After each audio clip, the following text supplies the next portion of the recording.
Hi, in this episode of Crash Course Physics, we are looking at fluids in motion. And there are a couple of things I want to discuss here. Only the first one is really a nitpick, sort of technical inaccuracy in the episode. That is this manipulation to get the Bernoulli equation that involves the product of pressure and volume equaling energy. This equation only works on a microscopic level when we're looking at the pressure times the volume of a small droplet of the liquid or the fluid. Then, yes, we know pressure is force over area, and the volume is an area times the length dx. So we can write this as f dx, which we've learned is just a small amount of energy. So in this sense, you can say that the product of pressure and volume equals energy. But if you sum this up, you get a difference of energy delta E being the integral of the pressure over volume, since the pressure is something that might depend on the volume. And also be careful, there's a little minus sign here, because increasing the volume of a gas, for example, decreases its energy and vice versa. We need to put energy into a gas to compress it. Now, these are just mathematical manipulations, but let's look at what this means physically. So the way to put energy into a gas, for example, is to put a weight on top of it in a cylinder with a moving piston and let the weight drop to its natural equilibrium height.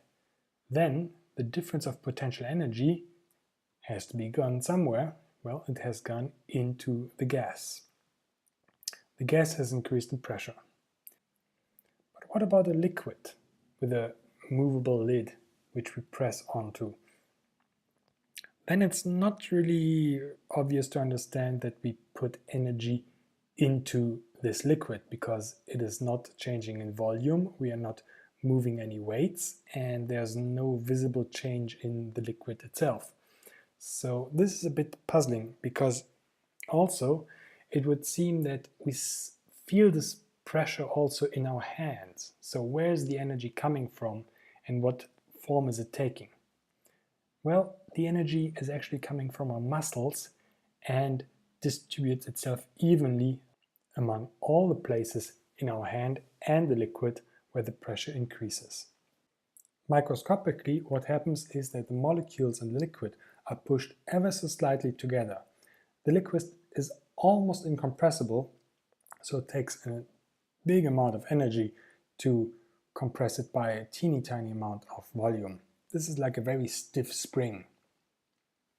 So we don't really see the energy in a visible change of the liquid, but the energy is in there, manifest in a higher pressure.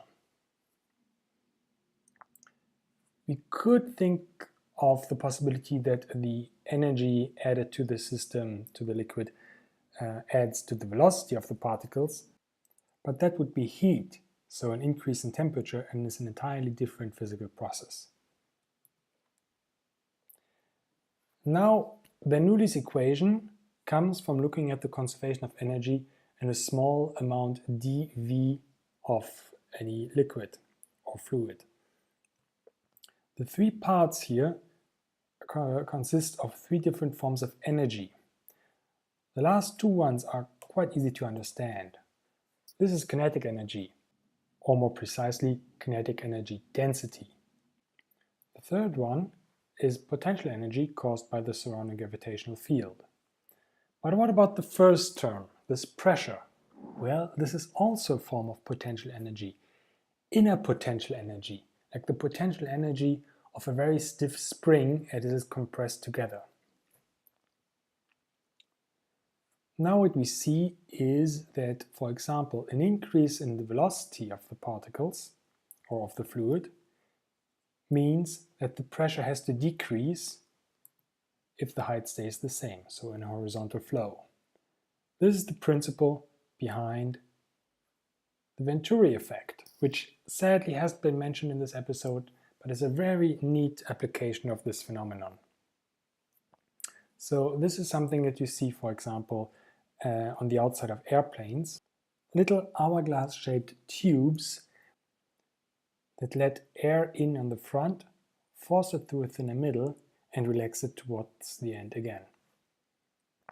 What this does is that the air being forced to have a higher velocity in the middle needs energy for this increase in velocity. Where does the energy come from? Well, it can't come from gravity because this is a horizontal flow. So it has to take this energy from its inner potential energy, that is the pressure. So this flow of air creates a lower pressure in the middle.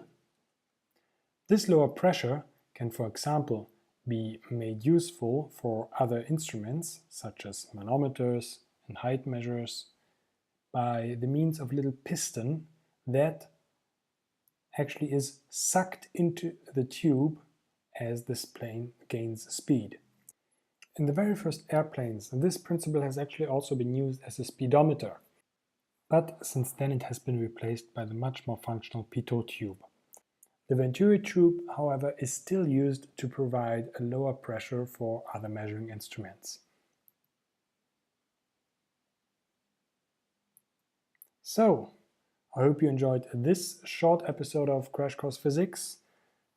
Subscribe if you haven't yet, and also follow me on Twitter if that's your thing. See you next time.